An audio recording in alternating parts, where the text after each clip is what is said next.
Stage Pass, Institute of Gaming. For more details, contact 7093965965965. Hare Krishna Prabhuji. Hare Krishna Hare Krishna.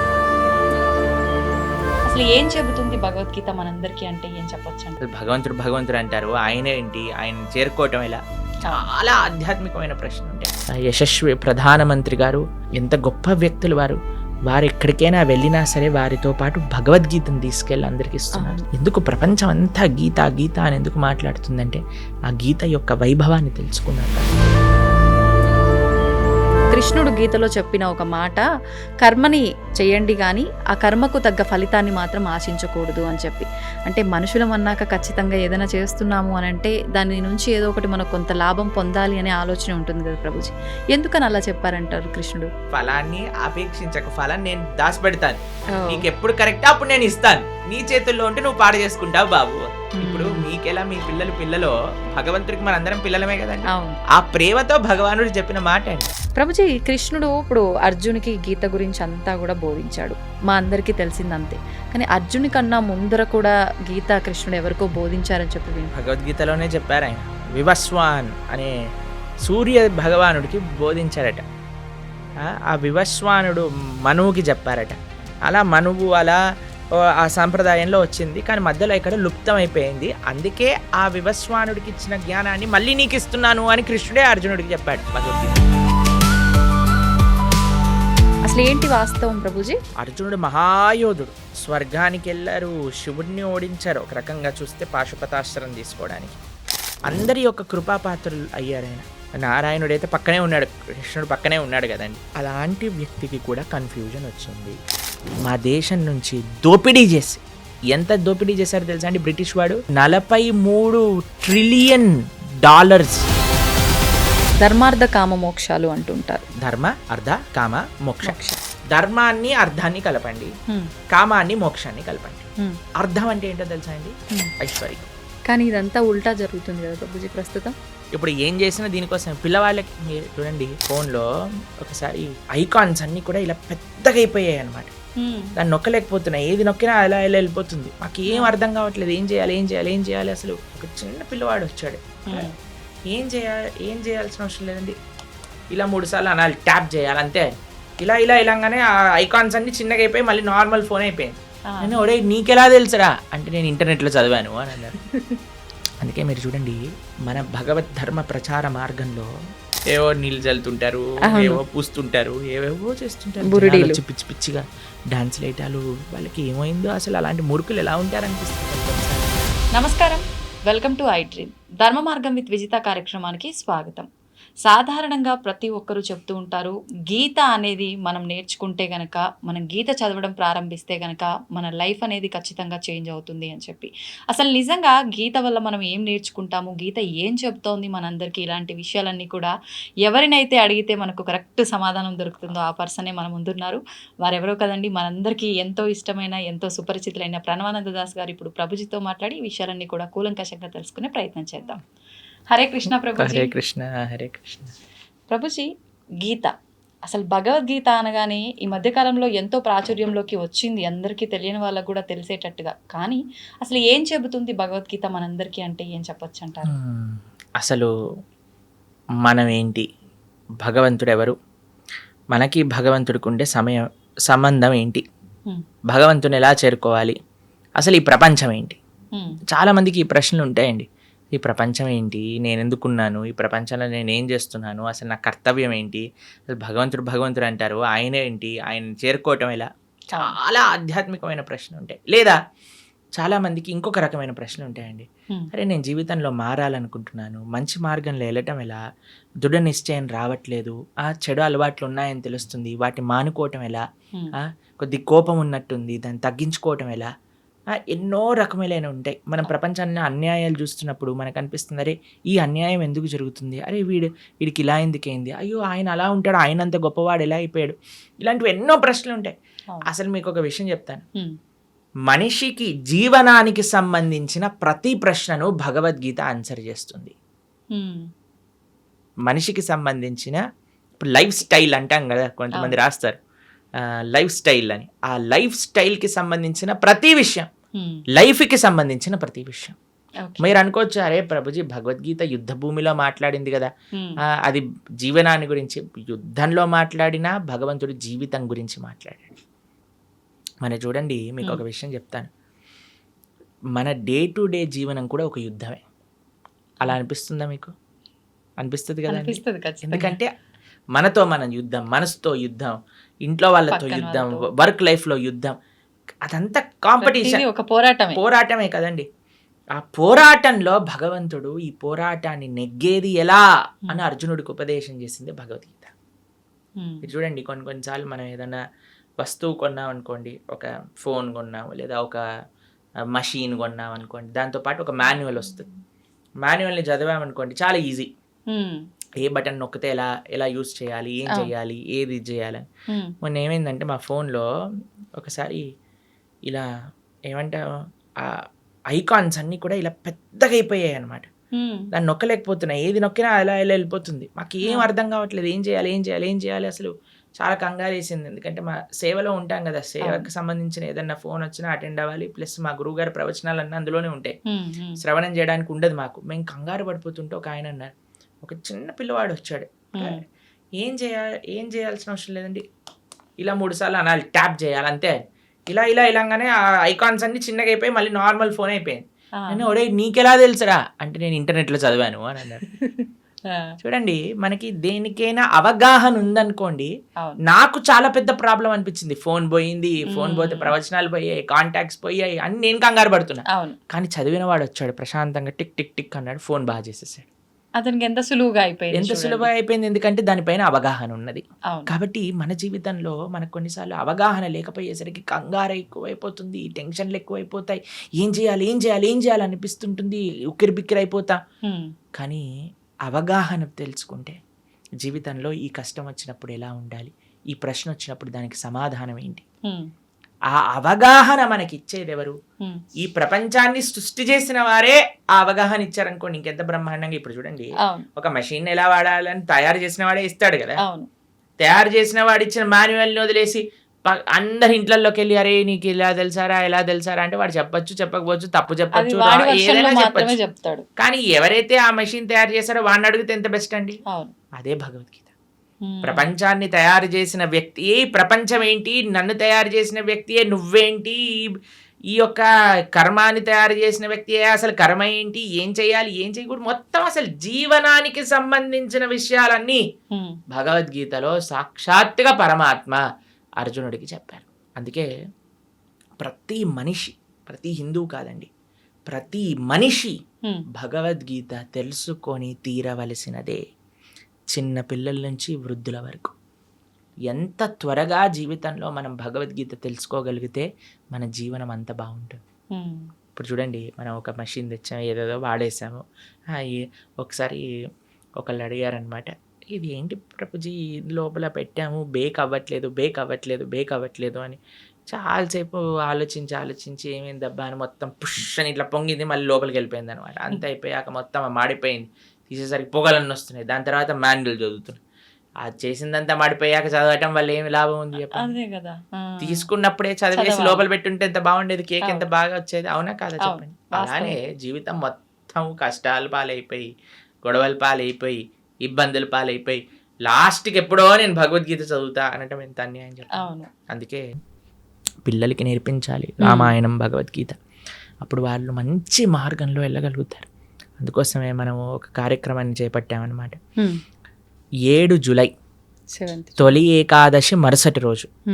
తొలి ఏకాదశి అంటే తెలుగు వాళ్ళందరికీ ఒక మంచి పండగ, అంటే ఒక కొత్త ప్రారంభం అలా అనుకుంటున్నాం. కాబట్టి తొలి ఏకాదశి, పరమ పవిత్రమైన ఏకాదశి తర్వాత నుంచి వచ్చే ద్వాదశి రోజు నుంచి సాయంకాలం పూట 7:30 గంటల నుంచి ప్రతిరోజు 18 రోజుల పాటు 18 అధ్యాయాలు భగవద్గీత పూర్తి చేయబోతున్నాను చెప్పడం. కాబట్టి ఎవరైతే మీ ప్రేక్షకులు ఉన్నారో చక్కగా అటెండ్ అయ్యారనుకోండి, మొత్తం భగవద్గీత ఏం చెప్తుంది, భగవానుడు మనకి ఏం చెప్పాలనుకుంటున్నా 18 రోజులు కేవలం రోజుకి 2 గంటలు ఇవ్వటం చేత అర్థమైపోతుంది. దాని తర్వాత జీవనం చాలా సులభం అవుతుంది. ఆ విన్న వాటిని అర్థం చేసుకోవటం, అర్థం చేసుకున్న దాన్ని ఆచరించటం. ఇంకో విశేషం ఏంటంటే, ఎవరైతే ఈ 18 రోజులు కోర్స్ అటెండ్ అయ్యి మనం ఒక చిన్న క్విజ్ లాగా పెట్టబోతున్నాం. దాంట్లో అన్నిట్లో కరెక్ట్ మార్కులు వచ్చిన వాళ్ళందరికీ కూడా మనము ప్రత్యక్షంగా స్వామి యొక్క భగవత్ ప్రసాదం, జగన్నాథుడి యొక్క ప్రసాదం, దాంతోపాటు ఒక సర్టిఫికెట్ కూడా మనం సైన్ చేసి పంపించడం జరుగుతుందన్నమాట. ఆశీర్వచనంగా వారికి భగవద్గీత కోర్సు 18 రోజులు పూర్తి చేశారు అనేటట్టుగా. కాబట్టి చక్కగా అందరూ ప్రేక్షకులకు ఒక మంచి అవకాశం, సదవకాశం. ఎందుకంటే ఇప్పుడిప్పుడే స్కూల్ స్టార్ట్ అయ్యాయి కదండి, మనకి ఇవే ఉండవు, ఇంకా హడావిడ్లే ఉండవు, పిల్లలకి ఎగ్జామ్లే ఉండవు. కాబట్టి చిన్న పిల్లల నుంచి పెద్దవాళ్ళ వరకు అందరు చక్కగా 8 గంటల 7:30కి ప్రారంభం అవుతుందంటే ఆఫీసుల నుంచి వచ్చేస్తారు, అన్నిటి నుంచి వచ్చేస్తారు. కాబట్టి జాగ్రత్తగా ఒక 18 రోజులు కేవలం 2 గంటలు ఇవ్వటం చేత మంచి భగవద్గీత జ్ఞానాన్ని అర్థం చేసుకున్న వాళ్ళం అవుతాం. ఎందుకంటే అండి ప్రపంచంలో ఎక్కడికి వెళ్ళినా సరే భగవద్గీతను ఆదర్శంగా చూస్తున్నారు, భగవద్గీత నుంచి అందరు నేర్చుకుంటున్నారు. మనం సనాతన ధర్మంలో పుట్టి, భారతదేశంలో పుట్టి మనము ఆచరించకపోతే, అర్థం చేసుకోకపోతే ఎంత అన్యాయం చెప్పండి. నిజంగానే. కాబట్టి మీకు ఒక విషయం చెప్తాను. ప్రభుపాదుల వారు లండన్కి వెళ్ళారనమాట. లండన్కి వెళ్ళినప్పుడు అక్కడ ఉండే వాళ్ళందరూ అన్నారు, Swamiji why did you come to our country, మీరేం తీసుకెళ్ళడానికి వచ్చారు మా దేశానికి అన్నారు. అయితే ప్రభుపాదుల వారు అన్నారు అనమాట, మీరు మా దేశాన్ని అతలాకుతలం చేసి, మా దేశం నుంచి దోపిడీ చేసి, ఎంత దోపిడీ చేశారో తెలుసా అండి బ్రిటిష్ వాడు, 43 ట్రిలియన్ డాలర్స్ ఇక్కడ నుంచి దోపిడీ చేసి తీసుకెళ్ళాడు వాడు. అంటే అంత డబ్బు 43 ట్రిలియన్ డాలర్స్ వర్త్ చేసేవన్నీ కూడా దోపిడీ చేశారు. మేము లండన్కి వెళ్ళాం కదా మొన్న, అక్కడ లండన్ మ్యూజియం అని ఉంటుంది, బ్రిటిష్ మ్యూజియం అని ఉంటుంది అనమాట. అక్కడికి వెళ్ళినప్పుడు ప్రభుపాదుల వారు ఒకసారి అడుగుతారు, ప్రభుపాద్ మీరు మ్యూజియంకి వెళ్ళాలనుకుంటున్నారంటే, ఓ స్టోలెన్ ప్రాపర్టీ అని అంటారు ప్రభుపాదుల వారు. అక్కడికి వెళ్తే అన్ని కోహినూర్ డైమండ్ మన విగ్రహాలు, మన ఇక్కడ నుంచి ఎత్తుకెళ్ళిన విగ్రహాలు, ప్లేట్లు, బంగారు గ్లాసులు, వెండి కంచాలు, వెండి పదార్థాలు, ఇవన్నీ అసలు వందల కొద్ది వస్తువులన్నీ అక్కడ ఉన్నాయి. మన సంపద అంతా అక్కడ మ్యూజియంలో పెట్టారు. మనం ప్రపంచంలోనే అందరికి మార్గాన్ని చూపించి అంత గొప్ప దేశంగా ఉన్న మన దేశం పైన పీక్కొని వాళ్ళంతా లూటీ చేసి, వాళ్ళ అనవసరమైన వాళ్ళకుండే అలవాట్లు, వాళ్ళకుండే పైశాచికత్వాన్ని అంతా జనాలకి అబ్బి, ఇప్పుడు కొంతమంది ఎలా తయారయ్యారటండి, బ్రిటిష్ వాడిని కీర్తిస్తున్నాడు. ఎందుకు సనాతన ధర్మం అన్నిటికంటే సేఫ్ అంటే తల్లిదండ్రుల పట్ల, దేశం పట్ల, నీ యొక్క సమాజం పట్ల బాధ్యతని నేర్పిస్తున్న ధర్మం ఏదైనా ఉంటే అది సనాతన ధర్మమే.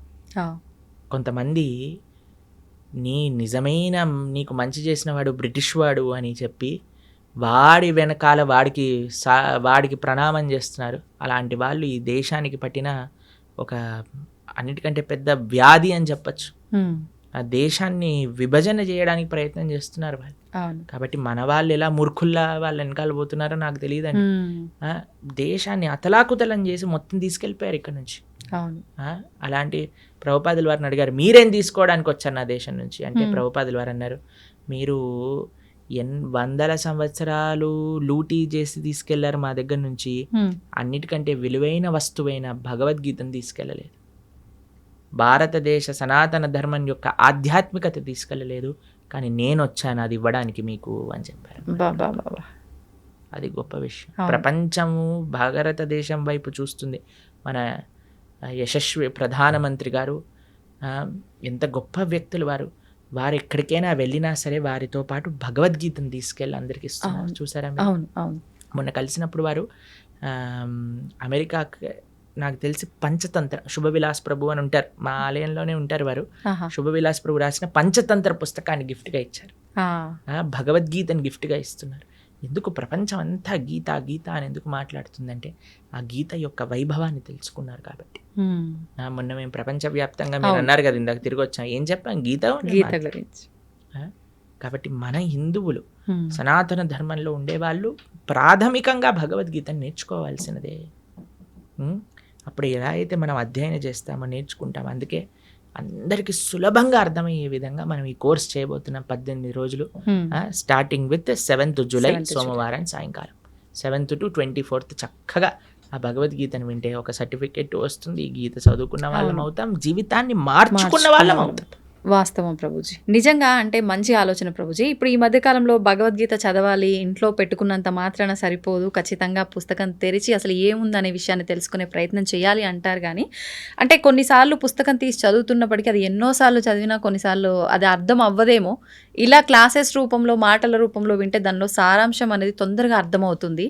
నిజంగా మీరు చేసిన చాలా మంచి ఆలోచన, అందరూ కూడా దాంట్లో పాల్గొనాలని ఆశిద్దాము. అయితే ఇంకొక క్వశ్చన్ ఏంటి నాది అనంటే, గీతకు సంబంధించే కృష్ణుడు గీతలో చెప్పిన ఒక మాట, కర్మని చేయండి కానీ ఆ కర్మకు తగ్గ ఫలితాన్ని మాత్రం ఆశించకూడదు అని చెప్పి. అంటే మనుషులం అన్నాక ఖచ్చితంగా ఏదైనా చేస్తున్నాము అని అంటే దాని నుంచి ఏదో ఒకటి మనకు కొంత లాభం పొందాలి అనే ఆలోచన ఉంటుంది కదా ప్రభుజీ. ఎందుకని అలా చెప్పారంటారు కృష్ణుడు? ఇప్పుడు మీకు ఒక చిన్న ప్రశ్న. ఇప్పుడు మీకు ఇద్దరు డాటర్స్ కదా, అవును. వాళ్ళ బర్త్డేస్కి ఫ్రెండ్స్, ఫ్యామిలీ, అమ్మమ్మ, తాతయ్యలు వాళ్ళు వీళ్ళు వచ్చారనుకోండి. ఒక్కొక్కళ్ళు వచ్చిన వాళ్ళు 2000, 5000 అన్నీ ఇస్తూ ఉన్నారనమాట వారికి. అప్పుడు మీరు ఏం చేస్తారు? బర్త్డే అయిపోయాక, నాన్న ఎన్ని వచ్చాయి మొత్తం కౌంట్ చేసి నాకు ఇవ్వు, నేను పిగ్గీ బ్యాంక్లో పెడతాను, ఎప్పుడైతే నీకు అవసరం ఉంటుందో అప్పుడు ఇస్తానని చెప్తాను. ఓ 50,000 వచ్చాయా, ఏదన్నా చేసుకో అని చెప్తారా మీరు? చెప్పం. ఏమంటారు మీరు? ఖచ్చితంగా తీసుకుంటాము, దాన్ని జాగ్రత్త పెడతారు కదా. అవును. అది మీరు వాడేసుకుంటారా? వాడం. వాళ్ళకి ఎప్పుడైతే అవసరం ఉంటుందో అప్పుడు ఇస్తారా? అదే భగవానుడు చెప్పింది. అయ్యా కర్మ చెయ్యి, ఫలాన్ని అపేక్షించకు, ఫలాన్ని నేను దాచిపెడతాను, నీకు ఎప్పుడు కరెక్ట్ అప్పుడు నేను ఇస్తాను, నీ చేతుల్లో ఉంటే నువ్వు పాడు చేసుకుంటావు బాబు. ఇప్పుడు మీకెలా మీ పిల్లలో భగవంతుడికి మనందరం పిల్లలమే కదండి. ఆ ప్రేమతో భగవానుడు చెప్పిన మాట అండి. అంటే ఇప్పుడు స్వామి ఏమంటున్నాడు, చాలా సింపుల్ గా మీకు ఒక విషయం చెప్తాను. ఒక ఆయన అమెరికాకి వెళ్ళాడు, చదువుకుంటున్నాడు, బాగా చదువుకున్నాడు, ఎంఎస్ చేశాడు, జాబ్ వచ్చింది. జాబ్ వచ్చాక చాలా పెద్ద శాలరీ అనుకోండి, ఓ $10,000 వస్తున్నాయి అనుకోండి. వాళ్ళ నాన్న అన్నారు, నాన్న అసలు నీకు ఎన్ని ఖర్చులు ఉన్నాయో ఒకసారి రాసి పెట్టు అనగానే, రూమ్ రెంట్కి ఇంత, తిండికి ఇంత, పెట్రోల్కి ఇంత, ట్రావెల్కి ఇంత, తర్వాత ఎక్స్పెన్సెస్, కొన్ని అడాక్ ఎక్స్పెన్సెస్, వాటన్నిటిని నాన్న నాకు ఒక 3,000 చిల్లరల్లో అయిపోతుంది అని అంటే, సరే నాన్న 3,500 నీ దగ్గర పెట్టుకో, మిగతావన్నీ నా బ్యాంక్ అకౌంట్లో వేసేయని చెప్పాడు. సరే ఆ పిల్లవాడు పాపం నాన్నగారు చెప్పారు కదా అని, నాన్నగారు చదివించారు, నాన్నగారు చెప్తున్నారు కదా అని మిగతావన్నీ వేసేస్తున్నారు. వాళ్ళ రూమ్మేట్స్ ఏమో అందరు కూడా పార్టీలకు వెళ్తున్నారు, తిరుగుతున్నారు, తాగుతున్నారు, తిరుగుతున్నారు, అన్ని చేస్తున్నారు. వీడేమో చేయలేకపోతున్నారు, డబ్బులు లేవు కదా ఇంత. అయితే అందరు కూడా చూసావా, వీడు నాన్నకి ఇచ్చేస్తున్నాడు, డబ్బులు నాన్నకి ఇచ్చేస్తున్నాడు. వాడికి కూడా కొన్నిసార్లు డౌట్ వచ్చింది, బాధ వేసింది, అయ్యో ఎందుకు ఈయన నాన్నని డబ్బులు తీసేసుకున్నాడు.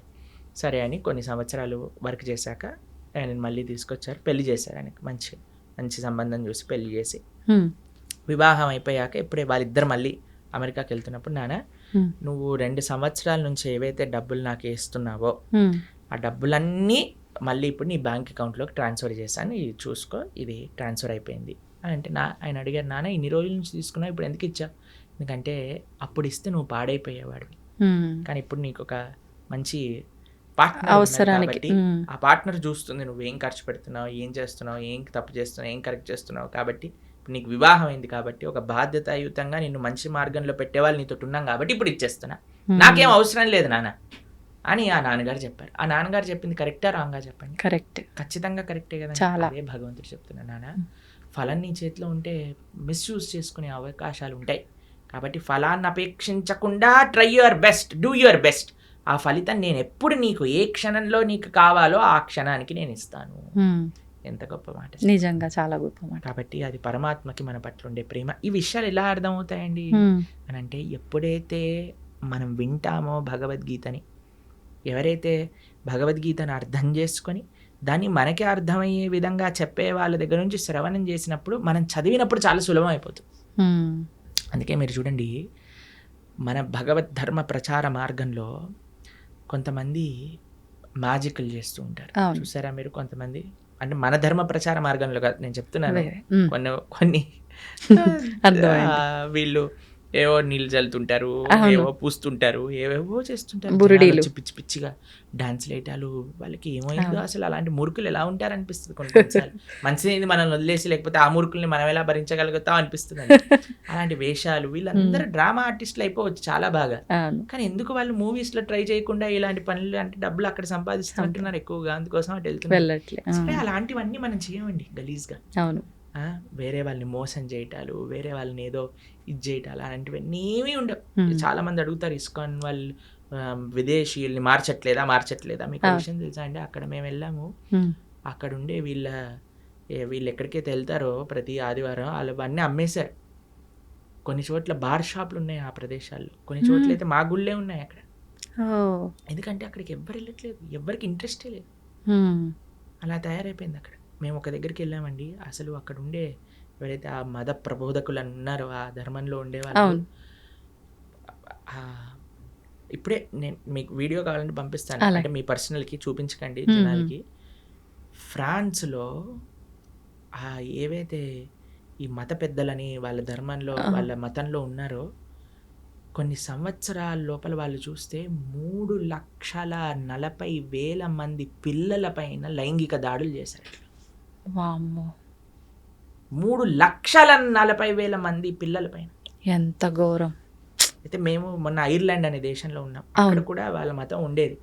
వాళ్ళ మత పెద్దలు ఎవరైతే ఇలాంటి పిల్లల పైన అఘాయిత్యాలు చేయటం బయటపడ్డాక ఆ దేశమే మొత్తం ఆ మతాన్ని వదిలేసింది.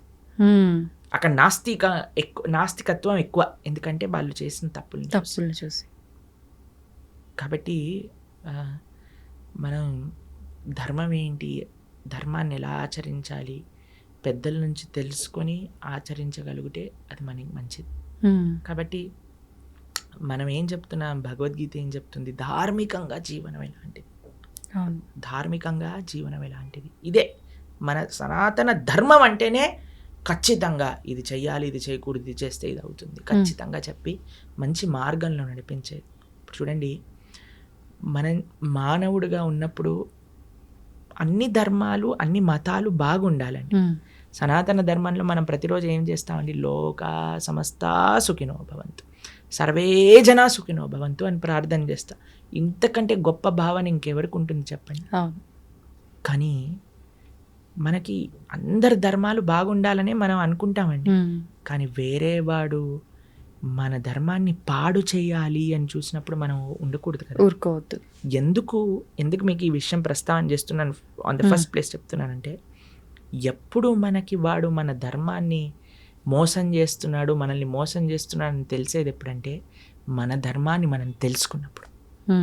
లేకపోతే వేడేవాడు ఏం చెప్పినా మనం నమ్మేస్తాం. అవును, ఇప్పుడు చూడండి, వాస్తవం ఏంటో మన పిల్లల పైన మనకి నమ్మకం ఉన్నప్పుడు, మన పిల్లలంటే మనకి తెలిసినప్పుడు, మన కుటుంబ సభ్యులు అంటే ఎవరో మనకు తెలిసినప్పుడు, వేరేవాడు వచ్చి ఏం చెప్పినా మనం నమ్మమంటే, వేరేవాడు ఏదైనా చిచ్చు పెట్టడానికి ప్రయత్నం చేసినా మనం నమ్మం. ఎందుకంటే మన ధర్మం గురించి పూర్తి అవగాహన ఉంది. నేను చెప్పేది ఏంటంటే, సనాతన ధర్మంలో ఉండే చాలామంది టీవీలలో చెప్తూ ఉంటారు, మనకి ఈరోజు కావాల్సినది ఏదన్నా ఉంటే అందరి ఐకమత్యంగా సనాతన ధర్మాన్ని నిలబెట్టడం. కానీ కొంతమంది వీటిలలో కూడా వ్యూవర్షిప్ కోసం వాటి కోసం ఒకళ్ళనొకళ్ళు తిట్టుకోవటాలు ఇలాంటివన్నీ చేస్తున్నారు. అవన్నీ చేయకూడదు. ధర్మం అంటే అందరు కలిసి కుటుంబంగా ఉండాలి. మంచిగా మనం ఉన్న వేరే మతాలు చేస్తున్న దాడులను మనం తట్టుకోగలుగుతాం. First education important. కాబట్టి నేను చెప్పేది ఏంటంటే, ప్రతి హిందువు భగవద్గీత వినండి, భగవద్గీతను చదవండి, కృష్ణుడు ఏం చెప్తున్నాడో వినండి. భగవద్గీత అన్ని సంప్రదాయాలు శాక్త, శైవ, వైష్ణవ, నానాపత్య, ఏ సాంప్రదాయం చెందిన వారైనా భగవద్గీత చదవాల్సిందే అండి. ఇంకా ఏ పుస్తకం చదివినా చదవకపోయినా భగవద్గీత చదవాల్సిందే. అది ఎందుకంటే భగవద్గీత అనేది సనాతన ధర్మానికి ఒక బేస్, అది ఫిలాసఫీ భగవద్గీతలో ఉన్నది. కాబట్టి అందుకోసం మనందరం ఈ 18 రోజులు ఏదైతే కార్యక్రమం చేయబోతున్నామో, ఇందాక మనం చెప్పుకున్నట్టుగా 7వ తారీఖు నుంచి, జూలై 7వ తారీఖు సోమవారం రాత్రి నుంచి ప్రణవానంద దాస్ ఛానల్ తెలిసింది కదా, అందులో మనకి లైవ్లో వస్తుంది. చక్కగా అటెండ్ అవ్వండి. ఎంత మార్పు మీరు చూస్తారో మీకే తెలుస్తుంది. అంటే ప్రతి మానవుడు అన్నాక ప్రతి ఒక్కరూ గీతని చదవాల్సిందే, వినాల్సిందే, ఆచరించాల్సిందే. ముఖ్యంగా ఇంకా హిందువులైతే అస్సలు పక్కన పెట్టాల్సింది లేదు ఖచ్చితంగా. అంటే ఇప్పుడు ఎన్నెన్నో ఇబ్బందులు పడుతున్నాము, ఎన్నెన్నో ఇలా ఉండకూడదు, అలా ఉంటే బాగుంటుందేమో అని అనిపించినప్పటికీ అసలు ఏంటి కరెక్ట్, మనం ఎక్కడి నుంచి స్టెప్ వేయొచ్చు, ఎలా వెళ్తే ధర్మంగా ఉంటుందని ఆలోచన వచ్చి కూడా తెలియక ఆగిపోయే వాళ్ళు ఉన్నారు. అటువంటి వాళ్ళందరికీ కూడా ఒక మంచి మార్గం దొరికిందనే చెప్పొచ్చు దీని ద్వారా. ప్రభుజీ, కృష్ణుడు ఇప్పుడు అర్జునికి గీత గురించి అంతా కూడా బోధించాడు, మా అందరికీ తెలిసిందంతే. కానీ అర్జుని కన్నా ముందర కూడా గీత కృష్ణుడు ఎవరికో బోధించారని చెప్పి వింటున్నాను. గీతలోనే చెప్పారు ఆయన, వివస్వాన్ అనే సూర్య భగవానుడికి బోధించారట. ఆ వివస్వానుడు మనువుకి చెప్పారట. అలా మనువు అలా ఆ సాంప్రదాయంలో వచ్చింది, కానీ మధ్యలో ఇక్కడ లుప్తం అయిపోయింది. అందుకే ఆ వివస్వానుడికి ఇచ్చిన జ్ఞానాన్ని మళ్ళీ నీకు ఇస్తున్నాను అని కృష్ణుడే అర్జునుడికి చెప్పాడు భగవద్గీతలో. కాబట్టి పరమాత్మ ఎన్నో రూపాల్లో మరలా మరలా అవతరించి ఆ ధర్మాన్ని బోధిస్తూ ఉన్నారండి. కాబట్టి మన ఆచార్యులు వేదవ్యాసుల వారు వ్యాసాయ విష్ణు రూపాయ వ్యాస రూపాయ విష్ణు ఆయన ఏం చేశారు, మహాభారతంలో మంచిగా ప్యాకేజింగ్ చేశారు. మన గిఫ్ట్ ప్యాక్ లో ఈసారి చూడండి కొంతమంది గమ్మత్తుగా ఆ డబ్బాలు ఓపెన్ చేయాలి, మళ్ళీ డబ్బా ఉంటుంది, ఆ డబ్బా ఓపెన్ చేయాలి, లోపల డబ్బా అలా డబ్బాలు తీసి లోపల ఏదో ఉంగరం ఏదో ఉంటుంది అనమాట. అది విలువైనది లోపల ఉంటుంది. అలా మహాభారతం మధ్యలో ప్యాకేజింగ్ చేశారు భగవద్గీత. ఎందుకంటే ఆ భగవద్గీత అత్యంత విలువైన రత్నం, అమూల్యమైన రత్నం అన్నమాట మనకి మహాభారతంలో లభించేది. కాబట్టి ఆ యొక్క విశేషం ఇందాక మీరు ఎలా అయితే అన్నారో ఆ అద్భుతము శ్రీకృష్ణ భగవానుడు భగవద్గీత రూపంలో మనకు అందించారు.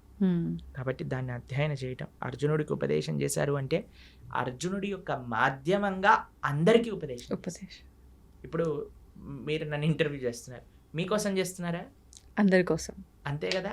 అలా అర్జునుడు కూడా కృష్ణుడి ప్రశ్న అడిగి ఎందుకోసం? అర్జునుడి కోసము అందరి కోసం. కాబట్టి అర్జునుడు కూడా కృష్ణుడి దగ్గర ఇంటర్వ్యూ చేశాడనమాట. ఆ ఇంటర్వ్యూ ఏంటి? ఇప్పుడు చూడండి, అందరికి ఇంటర్వ్యూలు ఇష్టం, పాడ్కాస్ట్లు ఇష్టం. ఆది పాడ్కాస్ట్ అన్నిటికంటే ఫస్ట్ జరిగిన పాడ్కాస్ట్ కృష్ణ అర్జున్ పాడ్కాస్ట్ అని అక్కడి నుంచే ప్రారంభం అయింది అనమాట. ఏదైనా భగవంతుడి నుంచే ప్రారంభం అవ్వాలండి. కాబట్టి ప్రపంచంలో జరిగిన మొట్టమొదటి సూపర్ ఎక్స్ట్రాఆర్డినరీ పాడ్కాస్ట్ ఎందుకో తెలుసా అండి? యుద్ధం జరగబోతుంది, ఆ యుద్ధం మధ్యలో జరిగింది పాడ్కాస్ట్ అనమాట. అవును. కాబట్టి చక్కటి భగవద్గీత అర్జునుడి యొక్క మాధ్యమంలో ప్రతి జీవుడికి భగవంతుడు ఉపదేశం చేసిన భగవద్గీతని ప్రతి హిందువు మీరు అన్నట్టుగా తప్పకుండా చదవాలి, అర్థం చేసుకోవాలి, ఆచరించాలి. ప్రభుజీ, ఇప్పుడు అర్జునుడికి చెప్పాల్సిన సిచ్యువేషన్ అక్కడ ఎందుకు ఏర్పడింది అంటే కొంతమంది కొన్ని రకాలుగా చెప్తారు. అంటే అక్కడ ఉన్నదంతా నా వాళ్ళే, నేను వాళ్ళని ఎలా చంపుతాను అనే భావన అర్జునులో వచ్చింది. కాబట్టి దీన్ని కనుక అతనికి ఉపదేశిస్తే దానివల్ల ఇక్కడ జరగాల్సిన క్రతువు అంతా కూడా కరెక్ట్గా జరుగుతుంది ఒకటి. ఇప్పుడు మనం అనుకున్నట్టుగా అందరికీ ఒక మెసేజ్ ఇవ్వడం కోసం అని ఒకటి. అసలు ఏంటి వాస్తవం ప్రభుజీ? ఇప్పుడు మీకు ఒక విషయం చెప్తాను. చాలాసార్లు మనకి ఒక సందిగ్ధ పరిస్థితిలో ఉంటాం, కన్ఫ్యూజన్. అవును. అర్జునుడు మహాయోధుడు, స్వర్గానికి వెళ్ళారు, శివుడిని ఓడించారు, ఒక రకంగా చూస్తే పాశుపతాస్త్రం తీసుకోవడానికి. అలాంటి వారు కూడా రాత్రులు కూడా ప్రాక్టీస్ చేసి, అసలు యుద్ధ విద్య అంటే అర్జునుడే. అందరి యొక్క కృపాపాత్రులు అయ్యారు ఆయన. ఆ ఇంద్రుడి యొక్క కృపాపాత్రులు అయ్యారు, పరమశివుడి యొక్క కృపాపాత్రుడు అయ్యాడు. నారాయణుడు అయితే పక్కనే ఉన్నాడు, కృష్ణుడు పక్కనే ఉన్నాడు కదండి, ఇంకా దానికంటే గొప్ప విషయం ఏం కావాలి. అలాంటి వ్యక్తికి కూడా కన్ఫ్యూజన్ వచ్చింది. ఎందుకు? అర్జునుడికి కన్ఫ్యూజన్ రాలేదండి, మనందరికీ అలాంటి కన్ఫ్యూజన్ స్టేట్ వస్తుంది. కరెక్ట్. ఆ కన్ఫ్యూజన్ నుంచి బయటపడటం భగవద్గీత నేర్పిస్తుంది. మీకు ఒక చిన్న విషయం చెప్తాను. జనాలు ఏమంటారు తెలుసా అండి, కృష్ణుడు యుద్ధాలు చేయిస్తాడు, అన్నతమ్ముల మధ్యలో యుద్ధాలు చేయించాడు, చిచ్చు పెడతాడు. ఇప్పుడు మీకు ఒక విషయం చెప్తాను. అర్జునుడు యుద్ధం పరిస్థితి రాకముందు కృష్ణుడు ఎన్నోసార్లు దూతగా వెళ్ళాడండి, యుద్ధం వద్దు చెప్పడానికి. ఏమన్నాడు తెలుసా అండి? రాజ్యం కాదు, నిజంగా చెప్పాలంటే రాజ్యానికి హక్కు పాండవులకి, రాజ్యం ఇవ్వద్దు, కనీసం 5 గ్రామాలు ఇవ్వండి చాలు, 5 ఊళ్ళు ఇవ్వండి చాలు అని అన్నారు. 5 ఊళ్ళు కాదు కదా. దుర్యోధన ఏమంటాడంటే, పిన్ ఉంటుంది కదా, గుండు సూది, సూది పెట్టినంత జాగ కూడా ఇవ్వను అని అంటాడు. ఇప్పుడు మీకు ఇంకొక విషయం చెప్తానండి. ఒక ఆవిడ వచ్చింది నా దగ్గర, కృష్ణుడు ఏంటండి ఇలా యుద్ధం చేయిస్తాడా అని అంది. మీరు మరి ఆ స్త్రీని అవమానించిన వాళ్ళని ఏం చేయాలి? చంపేయాలండి. మరి దుర్యోధన దుశ్శాసనుడు చేసిన పని ఏంటండి? ద్రౌపదీదేవిని అవమానించింది వాళ్ళు కదా అని అండి. అయిపోయింది. మేమన్నా మరి ఏం చేయాలమ్మా, దుశ్శాసుని ఏమంటాను దండేసి కూర్చోబెట్టాలి ఆసనం పైన, లేదు అని అంటే, అదే మరి కృష్ణుడు చేసిన పని, కృష్ణుడు ఎందుకు నిందిస్తున్నాం? అవును. ఎంత విచిత్రం చూడండి అసలు. ఇంకొక విషయం చెప్తాను, మీకు ఒక సిచ్యువేషన్ చెప్తానండి. ఒకళ్ళు పోలీస్ డిపార్ట్మెంట్లో పనిచేస్తున్నారండి. వాళ్ళ సొంత తమ్ముడే 10 మందిని హత్య చేశాడు. ఇప్పుడు ఈ పోలీసు వాళ్ళ తమ్ముడిని పట్టుకోవాలా, తమ్ముడని వదిలేయాలా? పట్టుకోవాలి, అదే ధర్మం కదా. ధర్మం కదా. తమ్ముడు కన్నా కూడా అంటారు కదా ప్రభుజీ పెద్దవాళ్ళే, తమ్ముడు అంటే ఏదో సామెత ఉంటది, మన వాళ్ళైనా సరే నీతి తప్పకూడదు, ధర్మంగా ఉండాలి అని అంతే చెప్పి. కదండి. మరి కౌరవులందరూ నీతి తప్పారు, అందుకు కృష్ణుడు యుద్ధం చేయమన్నాడు. అరే వాళ్ళని నువ్వు అన్నయ్యలుగా, తమ్ముళ్ళుగా, బావలుగా, మరుదులుగా చూడక నానా, వాళ్ళు అధర్మం చేసిన వ్యక్తులుగా చూసి వాళ్ళని శిక్షించు. ఎందుకంటే నువ్వు నీకు ఆ రోలు, నువ్వు ఒక క్షత్రియుడివి, క్షత్రియ ధర్మాన్ని అనుసరించి నువ్వు యుద్ధం చెయ్యి అని కృష్ణుడు చెప్పాడు. దీంట్లో ఏం తప్పుందా అండి? ఏం లేదు. ప్రపంచంలో అది చెయ్యట్లేదు కాబట్టి ఈరోజు బాధగా ఉన్నాం. ఎవడో ఒకడు ట్రాఫిక్ పోలీస్ దగ్గర పట్టుబడిన వాడు కూడా ఫోన్ చేసి మా బావ ఎవరో తెలుసా, మా అన్న ఎవరో తెలుసా అని బ్లాక్ మెయిల్ చేస్తారు. ఆ వాడు ఏదో కుర్చీ పైన కూర్చున్నాడు, వాడిని వదిలేసే అంటాడు. ఏంటని అన్యాయమా? ఇప్పుడు ఈ రోజు వదిలేస్తే టోపీ పెట్టుకోనందుకు, దాన్ని ఏమంటారు హెల్మెట్ పెట్టుకోనందుకు, కానీ చచ్చేది వాడే కదా. పైన ఉన్న వాడికి ఏమైంది, ఫోన్ చేసిన వాడికి ఏమైంది? అంతే కదండి. కాబట్టి ఇది ప్రాబ్లం. అందుకే చూడండి పెద్ద పెద్ద స్కామ్లు చేసిన వాళ్ళందరూ మంచిగా పార్లమెంట్లో కూర్చొని ఇది చేస్తున్నారు. ఎందుకు అని అంటే మన వాళ్ళు కదా, మా వాళ్ళు వదిలేస్తారు. కానీ అక్కడ వదలరు కదా. కాబట్టి అందుకే మనం జాగ్రత్తగా ఉండాలి. అందుకే భగవంతుడు ఏది చేసినా, భగవంతుడు జనాలు భగవంతుడికి ధర్మాధర్మ విచక్షణ చేస్తుంటాడు. కృష్ణుడు అధర్మం చేశాడు, కృష్ణుడు ధర్మం చేశాడు, అలా ఉండదయ్యా.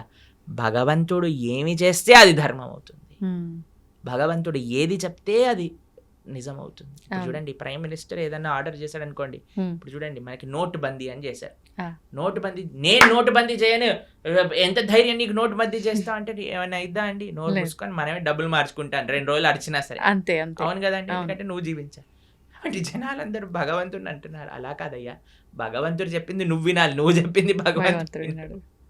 ఇది మనం తెలుసుకోవాల్సి. అంటే మనం ఎంతసేపు అజ్ఞానంలో ఉన్నాం, అంతే కదండి. అజ్ఞానాన్ని వీడి మనం బయటికి రాలేకపోతున్నాం, అంతే కదా. కాబట్టి ఇది మనం గుర్తుపెట్టుకోవాల్సిన విషయం. కాబట్టి మనకి తెలియదు, నీకు అర్థం కావట్లేదు అంటే నువ్వు తెలుసుకో, అంతేగాని భగవంతుడిని మార్చుకోవద్దు అనుకోడు. కాబట్టి మనం అందుకే చెప్తున్నాను, ఎక్కడొస్తుంది అంటే శాస్త్రీయమైన శ్రద్ధ ఎప్పుడైతే ఉంటుందో, ఎప్పుడైతే మనం వినయంగా నేర్చుకుంటామో తత్వాన్ని, అప్పుడు మనకి ఏ పరిస్థితిలో ఉన్నా సరే ఆ ధర్మం గోచరిస్తుంది, ఆ ధర్మం మనల్ని కాపాడుతుంది. ముఖ్యం. ఓకే ప్రభుజీ, ఇప్పుడు ధర్మార్థ కామ మోక్షాలు అంటుంటారు, దీన్ని ఎలా తీసుకోవాలి, ఎలా ఆచరించాలి? చూడండి, చతుర్విధ పురుషార్థములు అంటారు. ధర్మ, అర్థ, కామ, మోక్ష.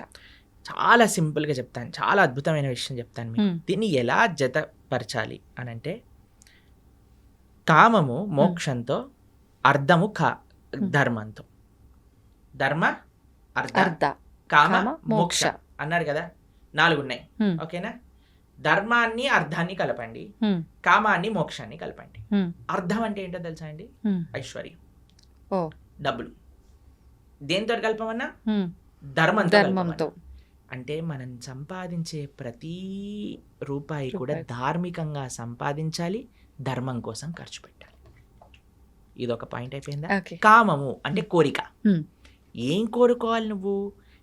ఈ జన్మ ఎలా తరింపజేసుకోవాలి, భగవంతుడి యొక్క శాశ్వతమైన సేవ ఎలా చేయాలి, అది మోక్షం. మోక్షం అంటే భగవంతుడి యొక్క శాశ్వతమైన సేవా స్థితిని పొందటం. వైకుంఠంలో, గోలోకంలో స్వామిని ఆరాధన చేసుకోవటం. ఎవరు మన భగవత్ స్వరూపంగా మనం భావించి ఆరాధన చేస్తున్నాము, స్వామి దగ్గరికి వెళ్ళి చక్కగా రామ, కృష్ణ, నరసింహ, నారాయణ వాళ్ళకి ఆరాధన చేసుకోవటం, నిరంతరం వారి యొక్క సేవలో ఉండటం. కాబట్టి కోరిక మోక్షం కోసం, అర్థం ధర్మంతో కలపడం. ఎప్పుడైతే ఇలా మనం ఉంటామో, ఎప్పుడైతే మనం ఇలా మనం చేస్తామో, ఎప్పుడైతే ఇలా మన జీవనం ఉంటుందో, ధార్మికంగా సంపాదించటం, ధర్మం కోసం వెచ్చించటం. కోరిక కేవలం భగవంతుని తెలుసుకోవటానికి, భగవంతుడి యొక్క సేవ కోసం ఎప్పుడైతే ఉంటామో, అప్పుడే మానవుడు పరిపూర్ణ జీవనాన్ని జీవించిన వాడు అవుతాడు. ఈ విశేషాలన్నీ కూడా మనకి భగవద్గీతలో ఉంటాయి. కానీ ఇదంతా ఉల్టా జరుగుతుంది కదా ప్రభుజీ ప్రస్తుతం. అంతే కదండి, డబ్బు సంపాదించడం కోసమే కోరికల కోసం ఖర్చు పెట్టేస్తున్నారు. ధర్మము మోక్షం అయితే తెలియదు. అవును, ఇప్పుడు ఏం చేసినా దీనికోసం. పిల్లవాళ్ళకి మీరు చూడండి, బాగా చదువుకోవాలి నాన్న, అప్పుడే డబ్బులు బాగా వస్తాయి, డబ్బులు బాగా వస్తే సుఖంగా ఉంటావు. చిన్నప్పటి నుంచి వాడికి ఈ 2 విషయాలు చెప్తున్నాం కదండి. బాగా సంపాదించి మంచి జాబ్ వస్తే మంచి పెళ్ళాం ఉంటుంది, కథం అయిపోయి జీవితం నీకు నచ్చినట్టుగా ఉండగలుగుతాం, అయిపోయింది జీవితాన్ని అన్యాయం. అక్కడ చిన్న పిల్లవాడికి డబ్బులు సంపాదించు సుఖంగా ఉండి ఈ రెండు విషయాలు చెప్పి పెంచితే రేపు ప్రొద్దున వాడికి డబ్బులు సంపాదించలేని పరిస్థితి ఒకవేళ వచ్చింది అనుకోండి, వాడు చచ్చిపోదాం అనుకుంటున్నాడు. మళ్ళీ వాడు ఇంకా వేరే దారుల్లో ఎలా అయినా డబ్బు సంపాదించే ప్రయత్నం కూడా చేస్తాడు. అంతే కదండి. ఇప్పుడు బెట్టింగ్లన్నీ ఎందుకు చేస్తున్నారు, ఇప్పుడు ఈ యాప్లన్నీ ఎందుకు వస్తున్నాయి, ఎందుకు ఇంతమంది? నేను కాలేజ్లో ఇంజనీరింగ్ చదువుతున్న రోజులలో ఎంతమంది అండి బెట్టింగ్లు పెట్టి ఇంట్లలోంచి లక్షల డబ్బులు తెచ్చి అక్కడ పెట్టేసి కొట్లాడుకొని నెత్తుర్లు వచ్చి పెద్ద పెద్ద గ్యాంగులు ఏర్పడి, అసలు ఎంత అన్యాయం అంటే అంత అన్యాయం.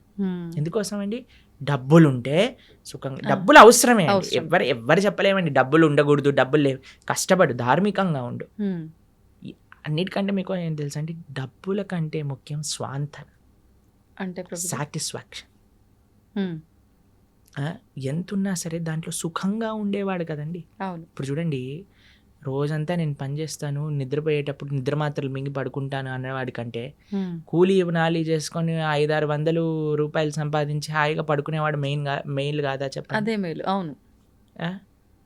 కాబట్టి ఇప్పుడు హోటళ్లలోకి వెళ్ళి తిని దాన్ని డైజెస్ట్ చేసుకోవడానికి మెడిసిన్లు వేసుకొని ఇలా ఉండే బ్రతికేవాడికైనా చద్దన్నము మజ్జిగ కారం పెట్టుకొని తినేవాడు, ఆ అన్నం కరెక్ట్గా ఒక పూట కడుపులో టైంకి తినేవాడు మంచివాడు కాదంటారా చెప్పండి? కాబట్టి సుఖం ఎక్కడుంది అంటే నీ భావనలో ఉన్నది. స్వాంతన అది ముఖ్యం. అన్ని కోట్లుగా సంపాదించి సుఖం లేదు స్వాంతన లేదు అన్నవాడికి మనం ఏం చేయగలుగుతాం చెప్పి. కాబట్టి భగవద్గీత ఒక ఓవరాల్ ఒక మంచి కంప్లీట్నెస్ని జీవితానికి ఇస్తుంది. అందుకే మనకి భగవద్గీత యొక్క విశేషం ఎన్నోసార్లు చెప్పుకున్నా. అందుకే మనం అనుకుంటున్నాం ఈ సంవత్సరం ఈ జూలై 7వ తారీఖు నుంచి 18 రోజులు భగవద్గీత కోర్స్ చేయటం వల్ల కనీసం యువత, ఎవరైనా చిన్నపిల్లలు పెద్దవాళ్ళు మిగతా ముఖ్యంగా యువకులు కానీ చక్కగా వచ్చి, అందుకే మీ ప్రేక్షకులందరికీ చెప్పేది ఏంటంటే, ఇంటిల్లిపాది ఎలా అయితే మీరు సీరియల్లను చూస్తారో, ఆ రియాలిటీ షోలను చూస్తారో అందరు కూర్చొని, ఆ సినిమాలు ఎలా అయితే చూస్తారో, న్యూస్ ఎలా అయితే చూస్తారో, అలా ఇంటిల్లిపాది కూర్చొని భగవద్గీత కూడా శ్రవణం చేయండి. ఆ శ్రవణం చేయగలిగితే మొత్తం ఇల్లంతా ఒక మంచి మార్పుని పొందుతుంది, దాంట్లో ఎటువంటి సందేహం లేదు. కాబట్టి ఈ యొక్క కోర్స్ జూలై 7వ తారీఖు ప్రణవానంద దాస్ ఛానల్లో 7:30కి సాయంకాలం 7:30 నుంచి 9 గంటల వరకు చక్కగా శ్రవణం చేయండి. ఎన్నో మంచి మార్పులు మీరే మళ్ళీ మాకు చెప్తారు. అది తప్పకుండా ఆ కోర్సులో కలుసుకునే ప్రయత్నం చేద్దాం. మీరు కూడా రావడానికి ప్రయత్నం చేస్తామన్నారు, అవును కదా? ప్రయత్నిస్తాను రావడానికి, వీలైతే వస్తాను. ప్రభుజీ, మనకు అతి త్వరలోనే తొలి ఏకాదశి రాబోతుంది. ఇందాక మీరే చెప్పారు. అసలు ఏంటి తొలి ఏకాదశి అంటే? మన సనాతన ధర్మంలో ఏకాదశికి ఒక ప్రాధాన్యత ఉంది, దాని గురించి ఒక్కసారి వివరంగా. ఏకాదశి అత్యంత పరమ పవిత్రమైన రోజు. ఏకాదశి ఉపవాసం, ఏకాదశి వ్రతం చేయకుండా ఎవ్వరు ఉండకూడదు. ఏకాదశి వ్రతం చేస్తే అన్ని వ్రతాలు, నోములు, పూజలు చేసిన ఫలితం వస్తుంది. ఏకాదశి వ్రతం చేయకుండా ఎన్ని చేసినా ఫలితం ఉండదు. అత్యంత ముఖ్యమైన వ్రతం హిందువుకి, సనాతన ధర్మానికి చెందిన వాళ్ళకి ఏదైనా ఉంటే అది ఏకాదశి వ్రతం. ఉపవాసము అంటారు. దగ్గరగా ఉండుట, భగవంతుడి దగ్గరగా ఉండుట, చక్కగా జపం చేసుకోవటం, భగవంతుడికి ఆరాధన చేయటం.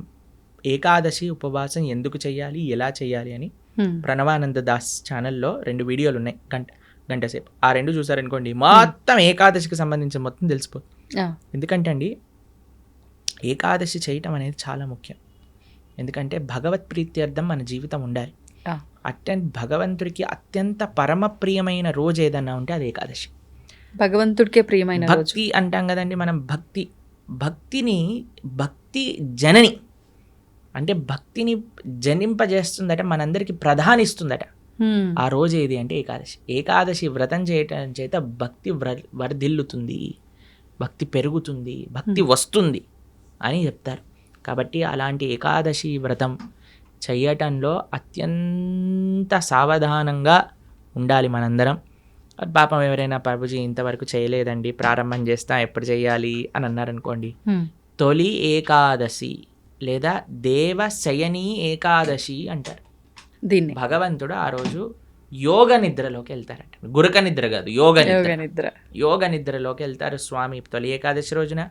పార్శ్వ ఏకాదశి రోజు ఒక చేతి నుంచి ఇంకో చేతికి మారుతారనమాట.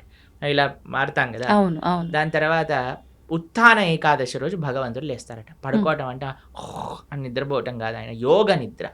అంటే అంతరాత్మయి పరమాత్మ రూపంలో అందరినీ చూస్తూ ఉంటారు. ఇప్పుడు చూడండి, చిన్నప్పుడు ఎవరైనా మనల్ని ఇది చేయడానికి వచ్చారనుకోండి, వెంటనే కళ్ళు మూసుకొని పడుకున్నట్టు యాక్టింగ్ చేస్తారు. అప్పుడు వాళ్ళు ఏం చేస్తున్నారు చూస్తాను అనమాట.